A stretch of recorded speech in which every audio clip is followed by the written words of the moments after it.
अस्सलाम वालेकुम वरहमतुल्लाहि वबरकातुहू। इन 12 किस्म की औरतों से आप निकाह नहीं कर सकते। अगर आप निकाह करोगे निकाह नहीं होगा, जिना होगा। शरीयत कहती है कि ये औरतें तुम्हारी महारिम हैं, तुम पर हराम कर दी गई हैं। अब मौलवी साहिब हमें क्या पता कि हमारी महारिम औरतें कौन कौन सी हैं, किन से निकाह करना जायज़ है, किन से नाजायज़ है। आज की वीडियो के अंदर मैं एक एक बात आपको बताऊंगा, वो 12 रिश्ते आपको बताऊंगा, वो 12 औरतें बताऊंगा जिन 12 औरतों से आप निकाह नहीं कर सकते। आपका निकाह करना उनके साथ हराम है। इसलिए रिश्ता करते वक्त देख लिया करें कि इसके साथ मेरा निकाह जायज़ भी है कि नाजायज़ है, मेरे बच्चों का निकाह जायज़ भी है कि नाजायज़ है। ऐसा ना हो कि निकाह तो कर लिया और सारी ज़िंदगी गुनहगार होते रहे। इस वीडियो को आखिर तक समाप्त फरमाइएगा। इंशाल्लाह ज़िंदगी में कभी भी आपको इंशाल्लाह ये वीडियो बहुत काम आएगी।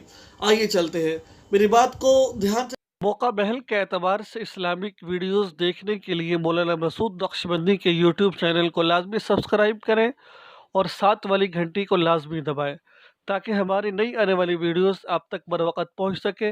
आपकी मोहब्बत का बहुत बहुत शुक्रिया। अस्सलाम वालेकुम। से समात फरमाए। बहुत पेचीदा मसाइल होते हैं जो मैं आपको बताता हूँ।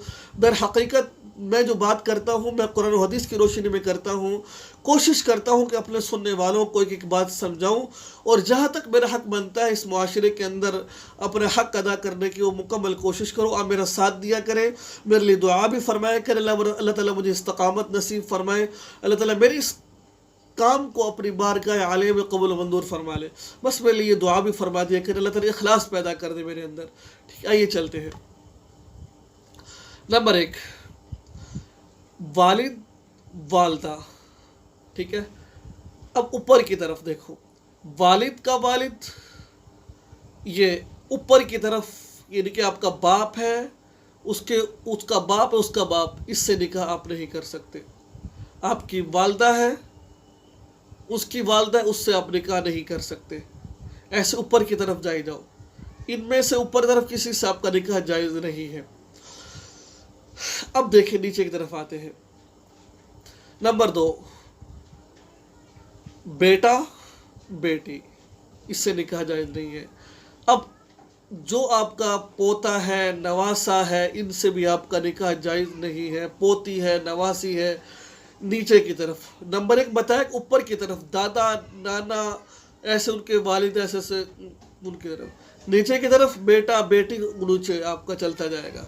इनसे निकाह आपका जायज़ नहीं है। जैसे कि बेटा बेटी, नवासा नवासी, पोता पोती, इनसे निकाह आपका जायज़ नहीं है। बहुत कीमती बातें आ गई इंशाल्लाह, ये तो आप सबको पता है।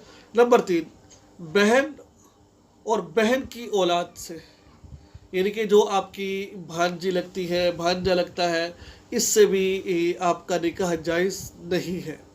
नंबर 4, भाई की औलाद से, भाई की औलाद से, भाई की औलाद से भी आपका निकाह जायज़ नहीं है। ठीक है। नंबर 5, फुप्पो से, जो आपको जो वालिद साहब की बहन होती है, उससे भी निकाह जायज़ नहीं है। नंबर 6, खाला से, जो आपकी वालदा की बहन होती है, उससे भी निकाह जायज़ नहीं है। नंबर 7, बीवी की माँ खुश और इसकी दादी नानी वगैरह।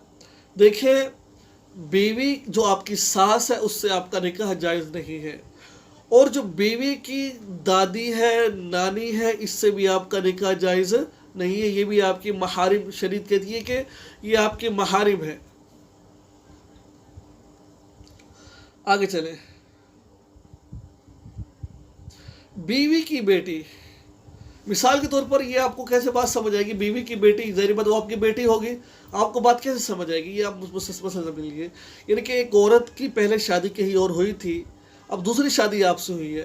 पहली जहाँ शादी हुई थी वहाँ उस औरत का जो सा है उसकी बेटी थी पहले खाविन से, अब उसका खाविन फौत हो चुका है, उसको तलाक दे दी है। ठीक है, इस सूरत के अंदर अब आपने उस औरत से निकाह कर लिया है। ठीक है ना। अब जब आपने उस औरत से निकाह किया, मिस्र की, अब उसकी बेटी आपकी बेटी है, अब उससे भी निकाह नहीं कर सकते आप। बात समझ आएगी आपको। नंबर 9,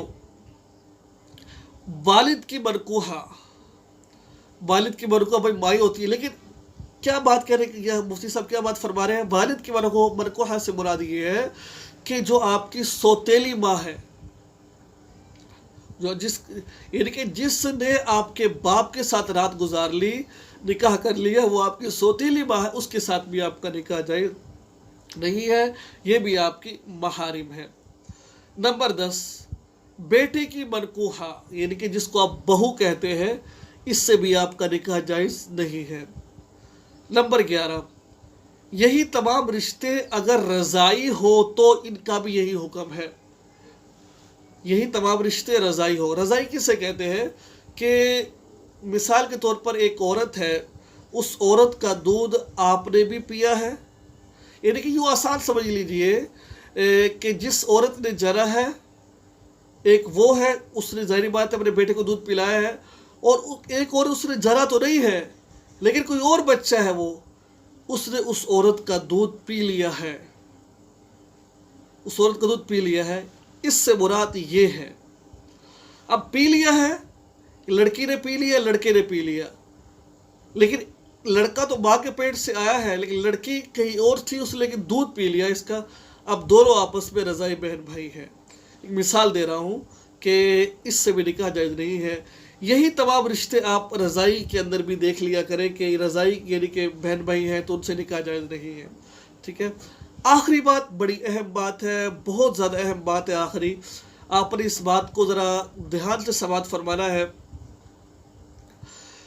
جب تک کوئی عورت نکاح یا عدت میں ہو، جب تک کوئی عورت نکاح یا عدت میں ہو، اس کی بہن یا اس کی بھتیجی، بھانجی، پھپھو، خالہ سے نکاح بھی منع ہے، ٹھیک ہے۔ ایک عورت کا عدت میں تھی، ٹھیک ہے نا، عدت میں تھی، ٹھیک ہے نا، اور ابھی اس کی عدت ختم نہیں ہوئی، اب اس عورت کی بہن یا اس کی بھتیجی، بھانجی، پھپھو، خالہ سے نکاح بھی منع ہے۔ اس کی مثال میں آسان الفاظ میں ہی دیتا ہوں کہ آپ نے ایک عورت کو طلاق دے دی، ٹھیک ہے، آپ نے ایک عورت کو طلاق دی ہے، ٹھیک ہے نا، اب وہ عورت عدت کے اندر ہے، اب آپ اس کی بہن سے شادی کرنا چاہتے ہیں، ایسا ہمارے معاشرے میں ہو رہا ہے، سالیوں سے لوگ نکاح کر لیتے ہیں، بیوی کو طلاق دے دیتے ہیں، ٹھیک ہے، یا بیوی کو طلاق دے دیتے ہیں، اس کی خالہ سے، پھپھا سے بعض دفعہ شادی ہو جاتی ہے۔ تو بہرحال جب تک وہ عورت عدت میں ہے، اس وقت تک آپ اس عورت سے نکاح نہیں کر سکتے، ٹھیک ہے۔ یہ جو رشتے میں نے آپ کو بتائے ہیں، یہ آپ کے محارم ہیں۔ عورتیں یعنی کہ جو عورتیں ہیں، یہ جو میں نے 12 قسم کی آپ کو عورتیں بتائی ہیں، ان سے آپ نکاح نہیں کر سکتے، اگر کریں گے تو آپ گناہ گار ہوں گے۔ اس لیے اللہ تعالیٰ سے دعا ہے، اللہ تعالیٰ کبھی کوئی معاف فرمائے، میں انسان ہوں، مجھ سے کوئی خطا ہو سکتی ہے، بس کوئی بھی ایسا مسئلہ ہو تو خدا کے لیے اپنے قریبی دارالافتاء سے رابطہ کر لیا کریں۔ میں ایک اصول اور ضابطہ آپ کو بتا رہا ہوں، مسئلے کے لیے اپنے قریبی عالم سے رابطہ کیا کریں، قریبی دارالافتاء سے رابطہ کیا کریں، وہ آپ کو ٹھیک گائیڈ لائن مل جائے گی۔ دعا میں یاد رکھیے۔ السلام علیکم ورحمۃ اللہ وبرکاتہ۔